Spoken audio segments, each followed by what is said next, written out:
Cerberus narrations. Because who needs sleep anyway?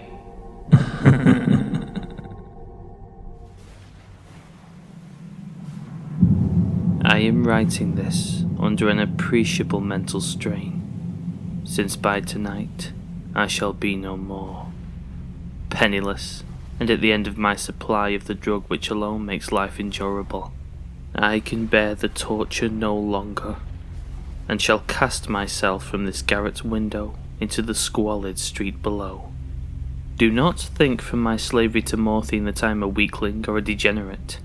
When you have read these hastily scrawled pages, you may guess, though may never fully realize, why it is that I must have forgetfulness or death. It was in one of the most open and least frequented parts of the broad Pacific that the packet of which I was supercargo fell a victim to the German sea raider. The Great War was then at its very beginning, and the ocean forces of the Hun had not completely sunk to their later degradation, so that our vessel was made a legitimate prize, whilst we of her crew were treated with all the fairness and consideration due us as naval prisoners. So liberal, indeed, was the discipline of our captors, that 5 days after we were taken I managed to escape alone in a small boat with water and provisions for a good length of time. When I finally found myself adrift and free, I had but little idea of my surroundings. Never a competent navigator, I could only guess vaguely by the sun and stars that I was somewhat south of the equator. Of the longitude, I knew nothing, and no island or coastline was in sight. The weather kept fair, and for uncounted days I drifted aimlessly beneath the scorching sun, waiting either for some passing ship or to be cast on the shores of some habitable island. But neither ship nor land appeared, and I began to despair in my solitude upon the heaving vastnesses of unbroken blue. The change happened whilst I slept. Its details I shall never know, for my slumber, though troubled and dream-infested, was continuous. When at last I awaked, it was to discover myself half sucked into a slimy expanse of hellish black mire, which extended about me in monotonous undulations as far as I could see, and in which my boat lay grounded some distance away.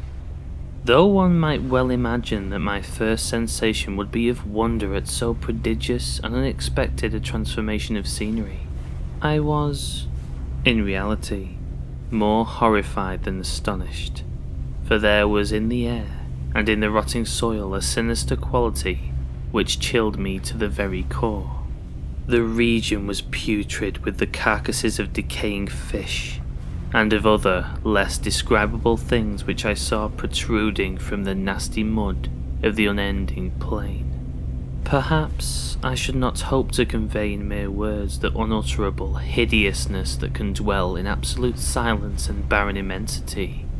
There was nothing within hearing, and nothing in sight save a vast reach of black slime. Yet the very completeness of the stillness and the homogeneity of the landscape oppressed me with a nauseating fear. The sun was blazing down from a sky which seemed to me almost black in its cloudless cruelty, as though reflecting the inky marsh beneath my feet. As I crawled into the stranded boat, I realized that only one theory could explain my position. Through some unprecedented volcanic upheaval, a portion of the ocean floor must have been thrown to the surface, exposing regions which for innumerable millions of years had lain hidden under unfathomable watery depths. So great was the extent of the new land which had risen beneath me that I could not detect the faintest noise of the surging ocean, strain my ears as I might. Nor were there any seafowl to prey upon the dead things. For several hours I sat thinking or brooding in the boat, which lay upon its side and afforded a slight shade as the sun moved across the heavens. As the day progressed, the ground lost some of its stickiness, and seemed like to dry sufficiently for travelling purposes in a short time. That night, I slept but little, and the next day I made for myself a pack containing food and water, preparatory to an overland journey in search of the vanished sea and possible rescue. On the third morning, I found the soil dry enough to walk upon with ease. The odour of the fish was maddening, but I was too much concerned with graver things to mind so slight an evil, and set out boldly for an unknown goal. All day I forged steadily westward, guided by a faraway hummock which rose higher than any other elevation on the rolling desert. That night I encamped, and on the following day still travelled toward the hummock, though that object seemed scarcely nearer than when I had first espied it. By the fourth evening, I attained the base of the mound, which turned out to be much higher than it had appeared from a distance, an intervening valley setting it out in sharper relief from the general surface. Too weary to ascend, I slept in the shadow of the hill. I know not why my dreams were so wild that night, but ere the waning and fantastically gibbous moon had risen far above the eastern plain, I was awake in a cold perspiration, determined to sleep no more.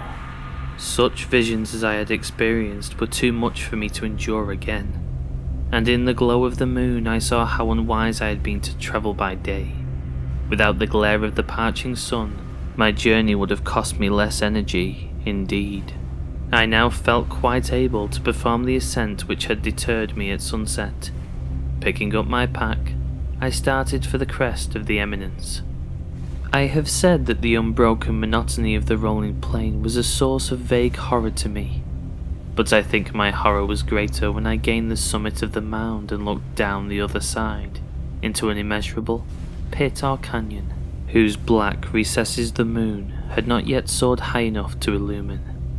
I felt myself on the edge of the world, peering over the rim into a fathomless chaos of eternal night. Through my terror ran curious reminiscences of Paradise Lost, and of Satan's hideous climb through the unfashioned realms of darkness. As the moon climbed higher in the sky, I began to see that the slopes of the valley were not quite so perpendicular as I had imagined. Ledges and outcroppings of rock afforded fairly easy footholds for a descent, whilst after a drop of a few hundred feet, the declivity became very gradual. Urged on by an impulse which I could not definitely analyse, I scrambled with difficulty down the rocks, and stood on the gentler slope beneath, gazing into the Stygian deeps where no light had yet penetrated. All at once my attention was captured by a vast and singular object on the opposite slope, which rose steeply about 100 yards ahead of me, an object that gleamed whitely in the newly bestowed rays of the ascending moon. That it was merely a gigantic piece of stone, I soon assured myself, but I was conscious of a distinct impression that its contour and position were not altogether the work of nature. A closer scrutiny filled me with sensations I cannot express, for despite its enormous magnitude, and its position in an abyss which had yawned at the bottom of the sea since the world was young, I perceived beyond a doubt that the strange object was a well-shaped monolith whose massive bulk had known the workmanship and perhaps the worship of living and thinking creatures. Dazed and frightened, yet not without a certain thrill of the scientist's or archaeologist's delight, I examined my surroundings more closely.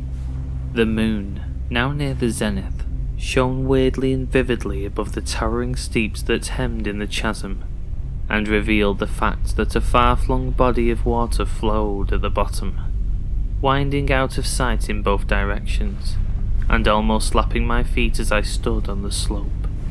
Across the chasm, the wavelets washed the base of the cyclopean monolith, on whose surface I could now trace both inscriptions and crude sculptures. The writing was in a system of hieroglyphics unknown to me, and unlike anything I had ever seen in the books, consisting for the most part of conventionalized aquatic symbols such as fishes, eels, octopi, crustaceans, mollusks, whales, and the like. Several characters obviously represented marine things which were unknown to the modern world, but whose decomposing forms I had observed on the ocean-risen plain. It was the pictorial carving, however, that did most to hold me spellbound, plainly visible across the intervening water on account of their enormous size. were an array of bas-reliefs whose subjects would have excited the envy of a door. I think that these things were supposed to depict men, at least a certain sort of men, though the creatures were shown disporting like fishes in the waters of some marine grotto, or paying homage at some monolithic shrine, which appeared to be under the waves as well. Of their faces and forms I dare not speak in detail, for the mere remembrance makes me grow faint, grotesque beyond the imagination of a Poe or a Bulwer. They were damnably human, in general outline despite webbed hands and feet, shockingly wide and flabby lips, glassy, bulging eyes, and other features less pleasant to recall. Curiously enough, they seem to have been chiseled badly out of proportion with their scenic background, for one of the creatures was shown in the act of killing a whale represented as but little larger than himself. I remarked, as I say, their grotesqueness and strange size, but in a moment decided that they were merely the imaginary gods of some primitive fishing or seafaring tribe, some tribe whose last descendant had perished eras before the first ancestor of the Piltdown or Neanderthal man was born. Awestruck at this unexpected glimpse into a past beyond the conception of the most daring anthropologist, I stood musing whilst the moon cast queer reflections on the silent channel before me. Then suddenly, I saw it, with only a slight churning to mark its rise to the surface. The thing slid into view above the dark waters, vast, Polyphemus-like, and loathsome.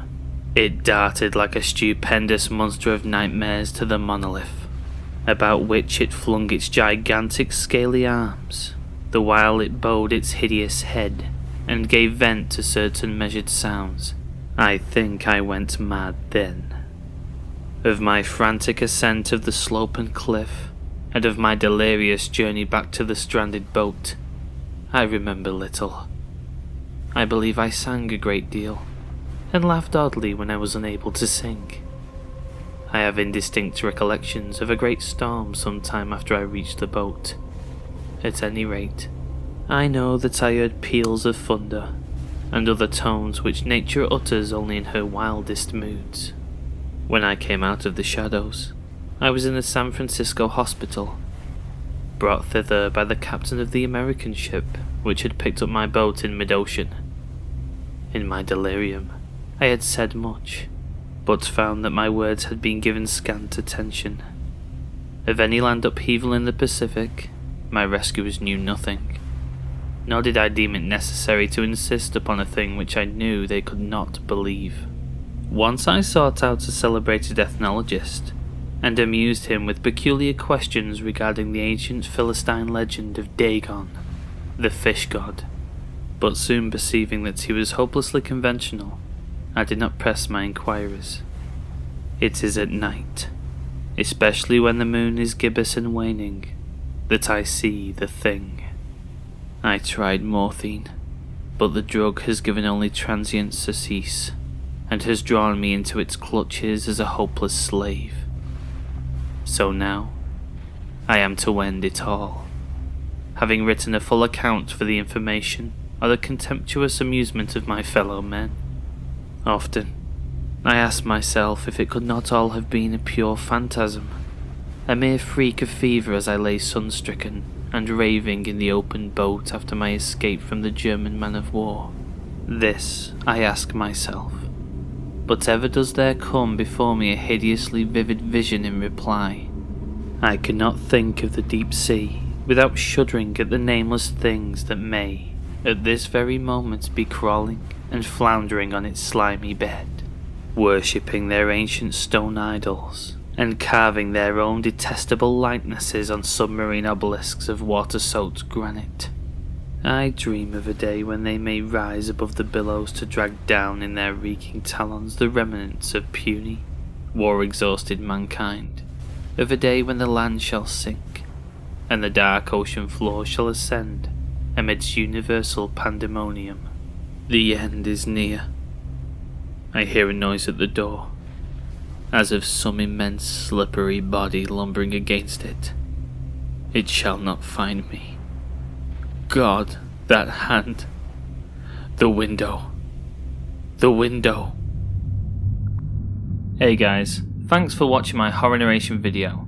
If you like my horror narrations and want to see even more content from me, please know you can support me through Patreon, PayPal, Bitbacker, as well as head on over to my Teespring store and browse my Cerberus cult merchandise, such as t-shirts, socks, stickers, hoodies, you name it, we got it. Head on over and check it out, guys.